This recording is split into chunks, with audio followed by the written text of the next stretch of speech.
Mga kababayan, no? Kanina may mga may nag-post. Oo. Busy po yung nag-post ng isang fake post, no? Pakita natin na makisuyo nga, ipakita natin. Makikita ninyo yung video daw yan, no? Makikita ninyo na pinost ng mga individual at nirepost din ng mga kilalang tao sa gobyerno. Yun. Siyempre, ang mga taga-Maynila nagre-react. Bakit ho? Dahil kung taga-Binondo ka, dahil kung taga-Tondo ka, alam mo na kagad na fake news. No? Alam mo na kagad na yung video, no, yung bidyong pinost. Hindi ko alam kung ano pong dahilan, ha?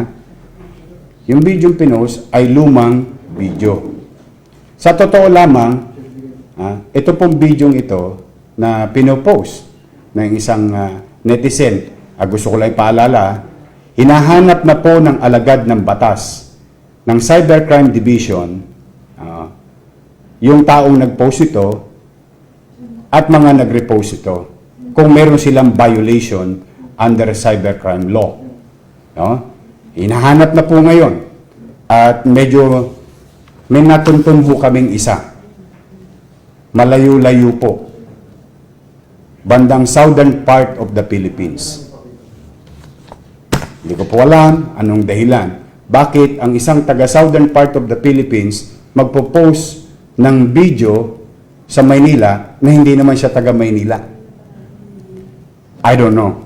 Hindi ko alam kung sino man yan. Pero iniimbestigahan na po ng cybercrime kasi isa siya sa mga source, no, na nag-post. At siyempre, hindi mo naman masisisi ang pag-aalala na mga mabibigat na bahagi ng pamahalaan. Mag-aalala sila.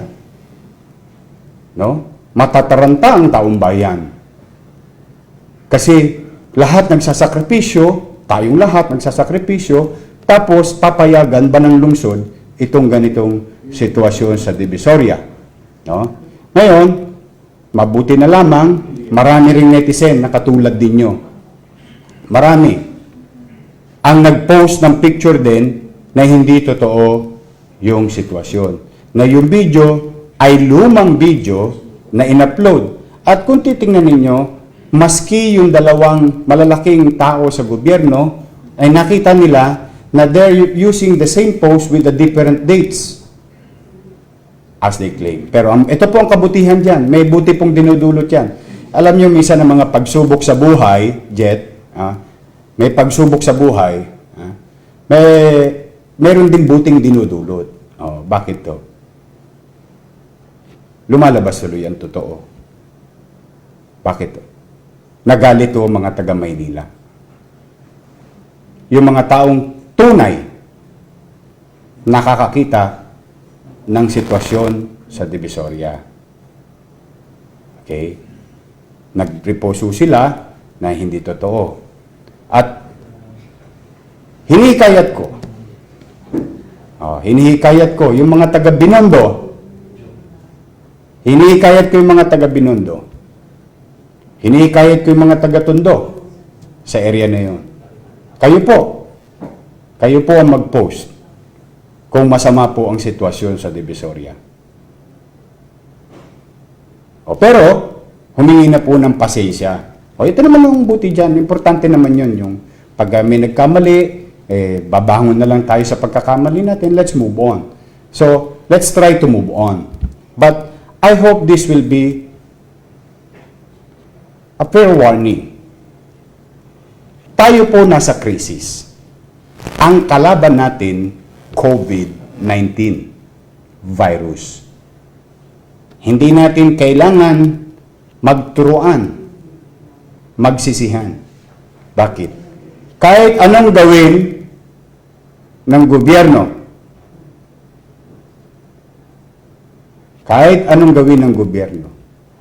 national government, kahit anong gawin ng lokal na pamahalaan ng lungsod ng Maynila, walang sapat na solusyon sa sitwasyon natin ngayon sapagkat walang masusing pag-aaral na nagawa para labanan ang isang pandemic sa panahon natin. No, ibig sabihin tayo, nagtatapakal lang tayo kahit si President Duterte o si Mayor Isko, hindi na matulog araw-araw. Kahit ang mga kabinete at ang mga department of heads ng lokal na kahit hindi na po matulog araw-araw. Hindi sasapat ang aming tulong. Kasi nasolusyonan ng isa, another problem will arise. And another problem will arise. And so on and so forth. Kasi po, kagulag-gulantang ang pandemic na ito. Ngayon, ako na po mismo nagpapatunay sa inyo. Total, meron naman kayong internet. Siyasatin ninyo ang Estados Unidos. Pinakamakapangyarihang bansa sa mundo. Ayun, dapat 200,000. Japan, Singapore, China, Hong Kong, lahat ng mga kapitbahay nating mayayaman sa rehiyon. Dapat. Europa. Dapat.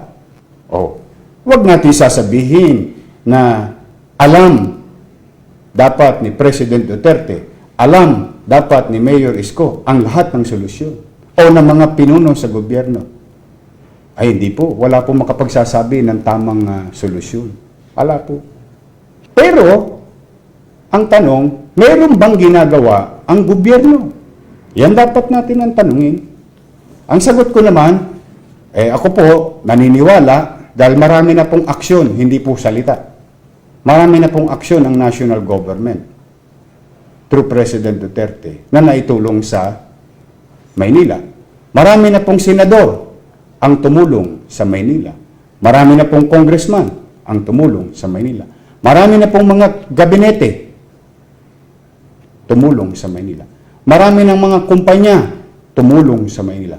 Pribadong kumpanya tumulong sa Maynila. Mga tao sa Maynila, ordinaryong tao, tumulong sa Maynila. Barangay official, nag-donate, tumulong sa Maynila. Individual, tumulong sa Maynila. So ano pong ibig sabihin, mga kababayan? Nagtutulong-tulungan ng lahat. Pero may mga ilang individual pa rin, no? Na siguro hindi nakaka-move on sa stay mo nga yung picture na yan. Ipaliliwanag ko yan. Yan ang maganda. Yan yung totoo kagabi. Pero pa rin mga individual na hindi nakaka-move on sa kanilang mga politika. Kaya po mga kaibigan, lumalabas ngayon, dalawa po ang virus na kumakalat sa bansa. Unang virus, COVID-19 virus. Talaga pong totoo, nakakandamata yan tao. Nagkakasakit mga doktor natin. Nangamatay na ho mga doktor natin. Totoo yung COVID-19. Yun. Meron pa ho isang virus na kumakalat. Ang bagong tatag na virus sa panahon na ito, ang tawag ko ay polyvirus. Tandaan niyo po may kumakalat na virus. Polyvirus. Ano po yun? Political virus. Ayan po ang nangyayari ngayon. Pero, pagka ganun man, tayo mga taga Maynila, mga taga Binondo, mga taga Tondo, kayo ang pinakamalapit dyan. Magsalita kayo. Patunayan natin sa kanila na hindi totoo yung mga ginagawa ng mga ilang individual na ang tanging hanap buhay ngayon ay work at home. Kasi may ilang individual, totoong work at home. Nagtatrabaho sila para sa mga tunay na kumpanya at industriya. Meron pa isang division ng work at home ngayon. Yung walang magawa, pipindot lang sa internet, bayad na. Yun yung work at home na nangyayari. Wala silang magawa sa buhay. Basta sila, kumain lang, di baling sirain nila ang gobyerno, di baling sirain nila ang utak ninyo para kayo tumaas lalo ang stress ninyo, para kayo lalo maging anxious, para lalo kayo mangamba, para lalo kayong mag-alimpuyo. So sa pangangamba ninyo, sa alimpuyo ninyo, sa inis ninyo, sa takot ninyo, doon kumikita yung ilang individual.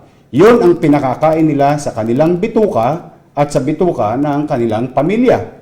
Ang sirain ang gobyerno, mga tao sa gobyerno, pataasin ang stress level ng tao. Dahil ngayon, ang kailangan ng tao na dapat naririnig sa gobyerno, una, hope. Ang kailangan nakikita ng tao ngayon ay pag-asa. Pangalawa, higit sa lahat, dapat nararamdaman ng tao ngayon, gobyerno, aksyon ng gobyerno. Yun ang dapat maramdaman ng tao.